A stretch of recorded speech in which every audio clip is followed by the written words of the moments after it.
Բարև ձեզ հարգելի հետևորդներ, շարունակում ենք մեր հերթական հաղորդումը։ Մինչ բուն հաղորդման անցնելը կխնդրեմ ձեզ բաժանորդագրվեք մեր YouTube-յան ալիքին, սեղմեք զանգակ, դրեք լայք, ինչպես նաև կարող եք կիսվել ձեր ընկերների եւ ձեր բարեկամների հետ։ Կարող եք կիսվել նաև բարձր դասանի երեխաների եւ ուսանողների հետ, քանի որ իմ հաղորդումը զարգացնում է վերլուծելու եւ տրամաբանելու ունակությունը։ Հարգելիներս, ես ասել էի ձեզ եղեռնի համար, ովքեր կցանկանան միանալ ազգասերներ խմբի եւ Քոչարի ազգային վերածնունդ կուսակցությանը, կարող են գալ, ասել էի ժամը 12-ին սասի դիմաց, բայց ներողություն, ես փոխենք տեղը, որ մարդկանց համար ավելի մոտ լինի, քանի որ ավտոբուսով եկող Հայաստանի քաղաքացիները բերում են մինչև Համալիրի մոտ, այդտեղ ֆռում են, խնդրում եմ եղեք ժամը 11-ին Համալիրի աստիճանների մոտ, այնտեղ կտեսնեք տրաֆարետներ եւ այլն, կմիանաք նրանց Համալիրի աստիճանների մոտ ժամը 13-ին ամսի 24-ին։ Շնորհակալություն եւ հաջորդ հայտարարությունը անեմ, որ այսօր երեկոյան մենք հանդիպում կունենանք մի խումբ գիտնականների հետ, որովհետեւ մեր եթերները ավելի շատ հիշեցնում է գիտական ժողովներ, որ մենք հավաքում են գիտնականներին, որոնք խոսում են ոչ միայն ազգային, եղեռնի, այլ ապագա անելիքների հարցով, որպես գիտնական մարդիկ, նրանց կարծիքը մեր համար շատ կարևոր է, որոշումը ինչպես կլինի, ինչ ֆորմատով, դա արդեն ժամանակը ցույց կտա, բայց որ մարդիկ ունեն ծրագրեր, լուրջ ծրագրեր, մենք պարտավոր ենք լսել ցանկացած առողջ միտք, ոչ թե փողոցից մի կտոր, ես եմ շաուրմայով ծախված, բոթասով ծախված, անդեղ հիստերիկների եւ նրանց պահապանների, ովքեր հայրենիքը դիտում են որպես բոթաս կամ դիտում են որպես հերթական թալանի մի կտոր հաց սխկտվելու միջոց։ Անցնենք իրականությանը, անցնենք այսօրվա առաջինը Նիկոլ Փաշինյանի ելույթին։ Նախ Նիկոլ Փաշինյանը բառացի, դրեք տեսեք, ասում է, այն իմ ելույթը, այն որ դուք ասում եք Նիկոլենց մորթեք էս արեք, այն արեք, ինքին բառը ֆորացրել է անունից, որ ես ասել եմ սպանելով, մեղքը վերցնում ես քո վրա։ Մարդը պիտի պատասխանատվություն կրի երկար։ Բառ այդ ասելուց հետո Նիկոլ Փաշինյանը գնում է արդեն իր հիստերիկ հերթական ձևին, որ իրեն հրաման են տվել X կենտրոնի, Կրեմլի եւ մնացած ջուդական տեղերի թուրքիր տերեր։ Ինչ ասում է նա այդ կենթանի։ Ասում է, եթե որևէ մեկիդ թվում է, որ Հայաստանի անվտանգության երաշխիքը բանակն է, ուրեմն Հայաստանը բանակ չունի։ Հիմա հարց եմ տալիս այս անգրագետին։ Նիկոլ, որտեղ Փաշինյան, պարոն Փաշինյան բառերը քո համար ճոխություններ են, ով որ ասում է, դա դրանով փորձում է ինքը իրան նմաստացնել։ Ես ասողը ինքը իրեն։ Նիկոլ, բա որ դու այդքան ժամանակ ասում ես բանակը էսա, բանակը այնա։ Բա դու համարվում ես բանակի գերագույն հրամանատար։ Ուրեմն դու նույնպես ոչինչ ես։ Չէ, քո խոսքն եմ ասում։ Նախ դու ասիր տգետեմ, էսեմ, հետո փորձում եք տգետ ժողովրդին կրթության տալ։ Հիմա ասում ես բանակը 0 է, եթե մեր անվտանգությունը բանակն է, բանակը 0 է կամ բանակը չկա։ Եթե չկա բանակ կամ 0 է, ուրեմն 0 ես դու կամ չկաս նաև դու որպես գերագույն հնարամանատար։ Այսինքն, եթե մի բանը չես կարողանում անել բոլորը, հանձնի իշխանությունը, ասել եմ ու ուղերձնել բաց տեքստով ուղարկել եմ հանձնի կապահովենք քո 19-20 հոգով փախուստը, բայց կոնկրետ մարդիկ մեջը չեն ելնելու։ Ասել ենք այդ հարցը։ Այսքան բան եմ ուզում ասել եւ հետո ասում է ու ապուշի պես այնտեղ նստած են Սեյրան, բա մի հատ գողությանդ համար ասեցին թոփալ ոտով հելար շիշ շպրտեցիր։ Բա ասում է բանը Ղարաբաղը չկա, ուրեմն Մինսկն է, ջրենք գնա թող խաղաղությունը կնքենք, ինչ կա։ Բա մի հատ չոլախ տեղից մի հատ շիշը դու շպրտեիր։ Ինչի, որովհետեւ այդ բանի նման սարքաստունը դու ասա Ֆրանսիական Ելիսեյան պալատի նման սարքաստունդ որ ունես, ասում ես, մենք փող չունենք կնիկը թելը հետևը ճղեշինել էր աստղադիտարան, մենք ընդեղ վարձով ենք մնում $15,000։ Բա հիմի որ ասեմ կասեք, բա Քոչարյան կղզիներիդ փողը, բա այդ բեմերիդ փողը, իմիջիալոց արցախցիների շոուն տեսակ ինչ էր։ Շոու սարքին բերին մի երկու օգուտ տեղ սուտ ղեկավար մի երկու կոպեկ թուլափայ գցին, հիմա էլ հելը արդեն չգիտեն ինչ անեն, Բագրատ խաղացիք, էլի։ Սկզբի օրը ահագին արցախցի բերեցիք հայբուտոր, հետո այդ մարդկանց մեջ է կոտրեցիք ձեր իբր արցախցի լինելու ֆոնը գցեցիք մի կողմ։ Ես այս մասին ասել էի ու էլի կրկնում եմ։ Պարզ է։ Հաջորդ հարցը ինչի մասին ուզում եմ անդրադառնալ, կարևոր հարցերից մեկն է հարգելիներս։ Ինչպես գիտեք, երեք ես տեղեկացրեցի, որ Արտակ Սարգսյանի եղբոր տղայի մեքենան մեջ անչափահաս ապօրինի կերպով ձերբակալել են, խլել են ձեռներից բարեբուն իմաստով, որովհետև ոչ մի խախտում չի եղել, ոչ մի իրավական փաստաթուղթ չկա, ոչ մի վիդեո չկա, վերցրել են երեխեքի ձեռքից ու տարել են պլաշճոտկա։ Ոչ մի փաստաթուղթ չեն տվել, ոչ մի արձանագրություն չկա խախտման, ոչ մի բան չկա։ Պիտի տային այսօր, ասել են տալու ենք մի շաբաթից։ Ըստ երևույթին կարող մի շաբաթից է պետք եղավ ասեն մի տարուց էլ։ Մենք դիմել ենք դատարան, բայց այս մարդիկ ուղղակի ասեն գործ կա։ Ինչ գործ կա, երեք ես արեցի ժուճոկ տնելու, այսօր ավելի ուրիշ ձև ասեմ ու ձեզ հուսախապանեմ, քանի որ ինչը որ դուք մտածում եք ձեր այդ դեբիլ շեֆի, որ ասում է ես դասան եմ մնացել իրոք դիպլոմ չուներ բերին վարչապետ ժամանակ տվեցին, այդ ձեր շեֆ դեբիլ շեֆի, որ ասում է բանակ չկա, այսինքն դուք է որպես զինվոր ոստիկան չկաք, հա? Այդ մանգապարտեզային ուղեղի սիստեմով 30-ականների KGB-ի մեթոդիչկաներով կառավարելով ուզում եք այդ ավտոյի մեջ այնպիսի տեխնիկական խաղ տակ, որ Ձյաննա թակում ոնց որ սպանեցին, ոնց որ սպանվում են աշխարհի մի շարք նշանավոր մարդիկ ավտովթարներից, հա, նույն ձև էլ անեք արտակենց գլխին, հա, ասեք, տեսակ, մենք մեղք չունենք, պահեցինք տվիք։ Այսինքն ձեր այդ մասնագետը չէր հասցրել մի օրում այդքան թույլ մասնագետ ունեք, դնի այդ տեխնիկան մեջը, մի շաբաթ պահեք, որ տեխնիկան քանդեք դնեք, ինչ գործ կա մարդու ապօրինի ապրանքի խլում անում պետությունը։ Ժողովուրդ ջան, փաստաթուղթ չկա հանցագործության մասին, օրենքի խախտման մասին, վարչական թուղթ արձանագրություն չկա, ավտո ձեռիցդ վերցնում ասում է պահում եմ ինչքան ուզեմ։ Ստուգում եմ, բան եմ դնելու վրա, ինչ ես դնելու։ Հիշեցնեմ ձեզ ու բոլորիդ երազախապ անեմ, չնայած դժվար թե դուք տղամարդ եք, որ երազախապ լինեք, ոնց որ ձեր տերը։ Այդ մեքենան հենց եկավ տուն վաճառվելու է, այսինքն եթե դուք դնեք վթարի ենթարկվելու այդ ամբողջ կոդավորումն էլ անեք, այդ ավտոն վաճառվելու է։ Այդ ավտոն չի պատկանելու էլ Արտակ Սարգսյանն ու նրա եղբորը կամ որևէ մեկին։ Այնպես որ այդքան մի չարչարվեք այդ մի մեքենայի վրա։ Ավտոն մտավ տուն, ծախելու են, քանի որ մենք գիտենք դուք արդեն ինչ եք ընդունակ։ Բարձա։ Այս էլ ձեզ մեքենայի ու ձեր անուղեղության պատասխանը։ Բա ասում է բերեք Ալիևին էլ Նիկոլն ասում է անխելքին բերել եք, մյուս անխելքների հետ կպտել են, Ալիևին էլ ասում է ախպերք էլ խաղաղությունն ու բանը ազգային ժողովից, մեկը չի ելում թքի երեսին, շիշ շպրտի, բերեք ես Մինսկի խումբի վերացնելու խաղաղությունը միասին կնքենք, Ղարաբաղ չկա, Մինսկի խումբ չպետք է լինի, խաղաղությունը կնքենք պրստի գնա։ Իսկ Պետրոս Ղազարյանն է, որը իր շունն է, լրիվ սրանք բոլորը Ադրբեջանի պրոպագանդոնական աշխատողներ են, ուրիշ մարդ չեն, պրոպագանդան անում են Նիկոլը իր ամբողջ թմով, Սերժ իր ամբողջ թմով, Քոչան իր ամբողջ թմով, Վախի մթնոլորտ, Լևոնը իր ամբողջ թմով եւ ինչպես նաեւ Պետո, Մետո եւ մնացած մանր-մունր խոշոր եղջերավոր կուսակցություններ, չնայած ոչ մեկ կույս չեն բերանից։ Ոնց պասեմ 100 դրամով ծախվողներ։ Ասնելու եմ հաջորդ հարցին ժողովուրդ։ Այսքանը գնաց Հայաստանից։ Անցնելու եմ Ադրբեջանի մի շարք հարցերի, որտեղ Հայաստանում այս վիճակն է, այս Նիկոլը գնալու համար ասել եմ կոնկրետ բաց առաջարկ եմ անում։ Հել Ռադեղի 20 հոգով իշխանությունը փոխանցի։ Մենակ մենք ենք որ թողելու ենք։ Նույնիսկ երեք Քոչանով, Մյուսով, նույնիսկ դու ասեցիր այդ բանը, որ սրանք ուզում են Արունը թելնի ու միայն ես չեմ ասում։ Հրամանը եկել է որ Արունը թանեն ժողովրդին հանգստացնեն, թե հետո ժողովրդին ոնց կթալանեն ինչ կանեն ժողովուրդ ջան։ Քոչարյան Սերժ ռուսական ուղղությունը սա արդեն ուրիշ բան է, բայց Նիկոլ որ քեզ Արունդ պետք է հանեն, այլ ընտրանք չի լինի, քեզ հատուկ բերեցին, որ այս զիջումները իրենք պետք է անեն, քո ձեռով անեն, քեզ եմ ճիշտ թույլափայտվին, Արունդ հանեն հանգստան։ Անցնենք հիմա միջազգային լուրերին։ Ուրեմն ասեմ ձեզ, որ Ադրբեջանի նավթային ընկերությունը վերջապես բարձրաձայն ասաց, որ իր նավթի արտադրությունը հսկայական թվերով ընկել է։ Ժողովուրդ ջան, ինքը ներկայացնում է ընդհանրապես 9-ից 15%, բայց իրականում տեղի աշխատողները, որոնց հետ պարբերաբար ես զրուցում եմ ադրբեջանցիների, այո, զրուցում եմ ինֆորմացիայի համար, ասում են, որ 22-ից 25% ընկել է։ Պարզա 22-ից 25% ընկել է։ Ու ոնց է պայմանագրերը տալու, ոնց է Եվրոպայի այն մյուս երկրները, որ էշեշ քաշվեն հույները փակին, Ալբանիա, Մալբանիա, եսի Հունաստանի կեսը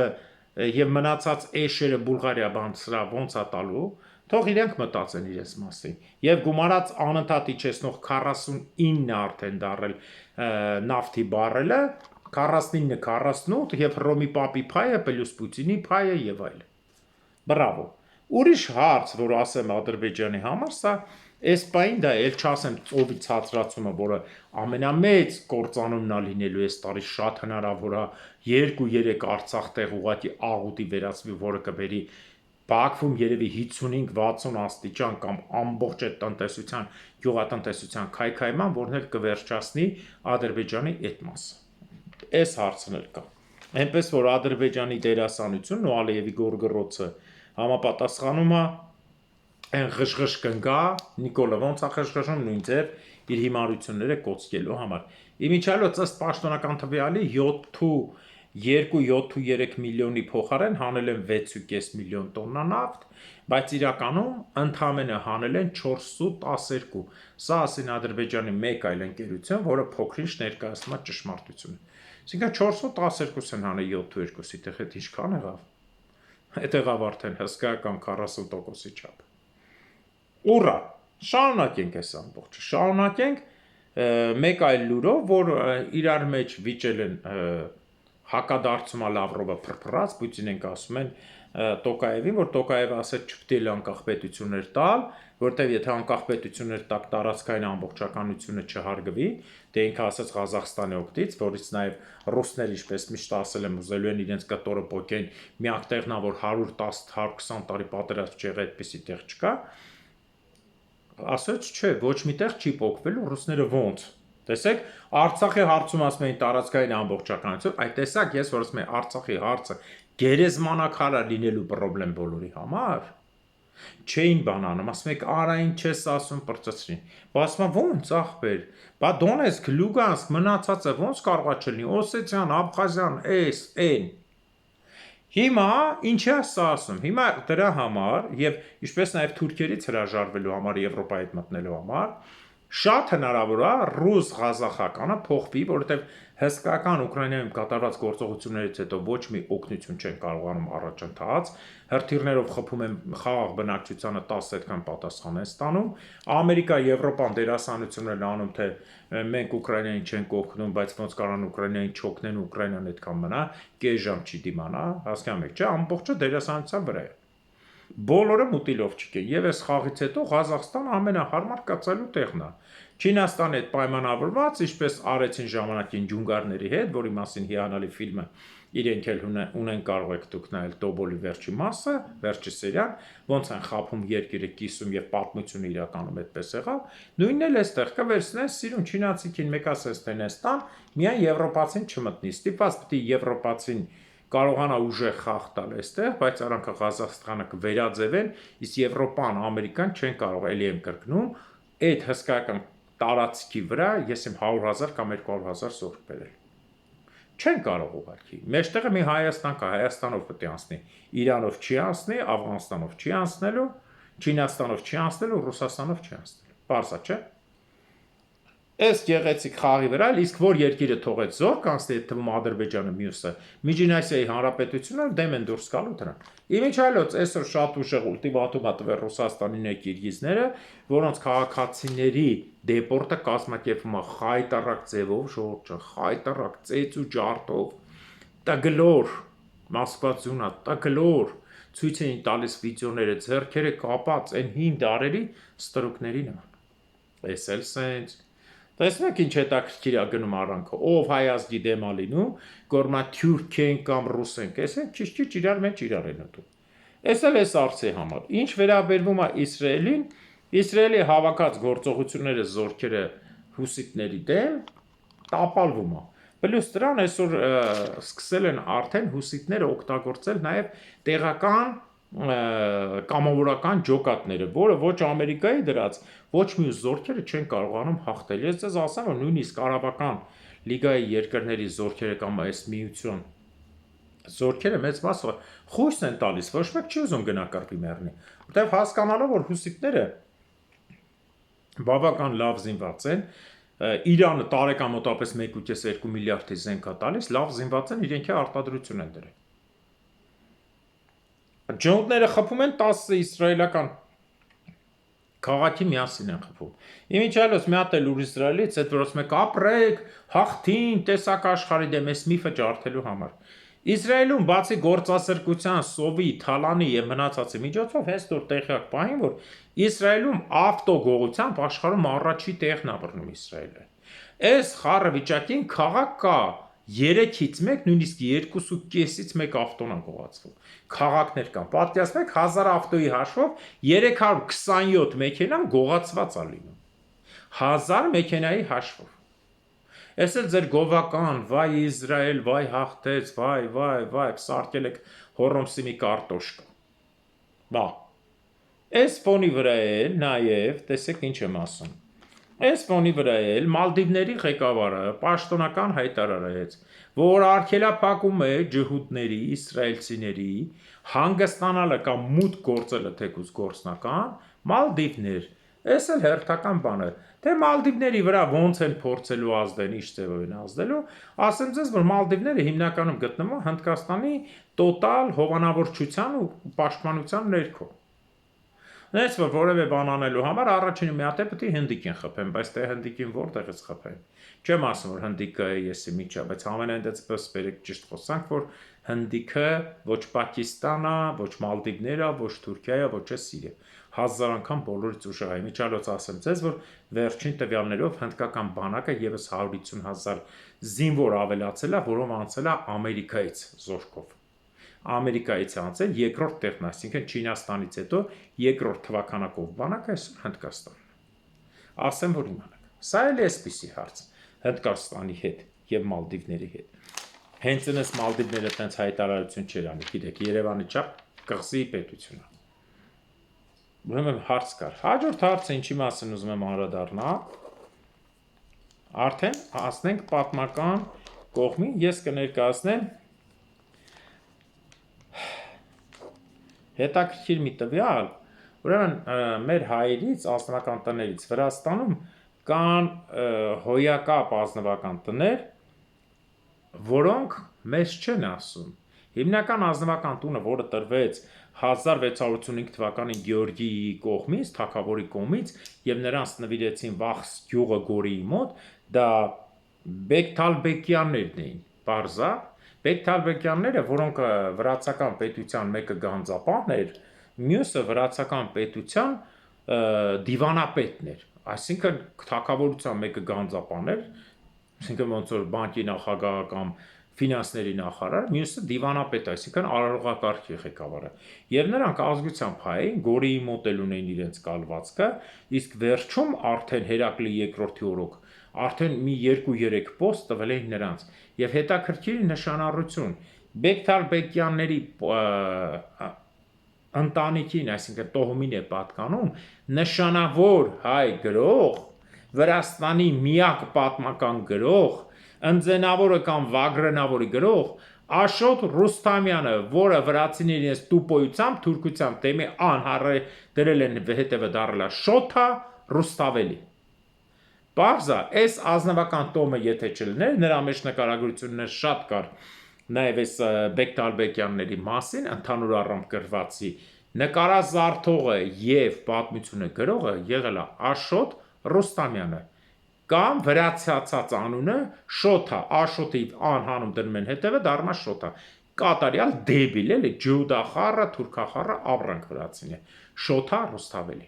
Այս հետաքրքիր տվյալը ես անպայման ուզում եի ասել, քանի որ ինչ շատ հարցնում են, ինչի Ժավախքի մասին չես խոսում, ինչի Վրաստանի տարածքի հայերի մասին չես խոսում, հարգելիներս, ոչ թե Ժավախքի մասին չեմ խոսում, որ վախենում եմ կռիվ լինի այլ եւ այլն, ես Ժավախքի մասին չեմ խոսում, որտեղ այնտեղ կա ուրիշ թեմա դեռ։ Միայն Ժավախքը չի, միայն ասենք բանը չի, հայկական բոլնիս խաչենը չի եւ միայն բոլորը չի։ Եթե մենք վերցնենք Վրաստանի տարածքում էլ մեր հայկական հողերի քանակը, այնտեղ ուրեմն մենք պետք է կարողանանք այսօրվա Վրաստանի տարածքի կեսը համարյա վերցնել մեզ։ Համարյա կես։ Այո, պատմական Հայաստանի հողը։ Վրացիները ինչքան է բաժանել են 13500 քառակուսի կիլոմետր են ունենց արևոր հանգարցակի մարդ էսել, իրանք էլ ունեն իրանց հետին թիվը, որ եթե հանգարց որևէ բան լինի, 13500 քառակուսի կիլոմետրի վրա հայկական ինչ-որ բան լինի, բայց դա այդպես չի։ Պարզ է, քանի որ վրացիները ցանկացած պատերազմի ժամանակ միշտ ցանկացել են եւ ուզում էին թուրքերի հետ Հայաստանը կիսեն, ինչպես եղել է 1918, ինչպես մեր ձեռը ընկավ 93-5 թվականին քարտեզներ, որ վրացիները կիսել էին Հայաստանը։ Այդ քարտեզի միջայլոցին ձեռքը ընկել էր հարավային Արցախում, երբ որ թուրքերը փախել են, այնտեղ գծած էր տոպոգրաֆիկ քարտեզեր եւ գծած էր ընդհանուր նաեւ կողքը քարտեզ, որ Հայաստանի հյուսիսային մասերը մինչև Տաուշ անցնելու էր Վրաստանին, ադրբեջաներին նշած էր Վրաստանի այդ իրանց դեբիլ դրոշները նշած են Բորդոյի վրա սև ու սպիտակ գիծ վրացական ապուշմեն շևիկների, մնացածը նշված էր Ադրբեջան։ Այնպես որ սա պայմանագրի թուղթ էր, որը ընկավ, հետո տենց վառեցինք գնաց, թե որ մենք հաղթեցինք, այդ թուղթը արդեն էլ նշանակություն չուներ այդ քարտեզը։ Ահա այսքանը ուզեցի այսօր ներկայացնել ձեզ ավելի կոմպակտ, քանի որ երեկոյան էլ ունենք հանդիպում, դրա համար հաղորդումը թող լինի այսօր մի 21-22 րոպե, ոչինչ աշխարհը շուրջ չկա։ Այսքանով ավարտում եմ այսօրվա հաղորդումը, մաղթում եմ բոլորիդ լավ օր, ովքեր կցանկանան մտնել մեր Telegram ալիք, լինքը տակը կգցեմ, պարտադիր մտնում եք անուն ազգանունով եւ նկարով, չեղակ մի օր հետո, 2 օր հետո հանելու եմ ինչից։ Պարտադիր 22:00-ին Երևանի ժամանակով։ Հիմա այս վերջին մեր բարեմաղթանքը անենք ու փակենք։ Աստված թող արժանին հատուցի հայազգի ներքին եւ արտաքին թշնամիներին, հատկապես ներքինին, որտեղ նրանք տականք են, դավաճան են, թիկունքից տանակով խփող են։ Աստված թող արժանին պատժի ամալեկների թշնամիներին։ Հաջորդ տարին Արցախում, հաջորդ տարին Նախիջևանում, հաջորդ տարին Գանձակում եւ Բագարանում, հաջորդ տարին Մուշում, Վանում, Սասունում, Բաբերդում, Կարինում, Կիլիկիայում, Անգորայում եւ Պոլսում։ Ամեն։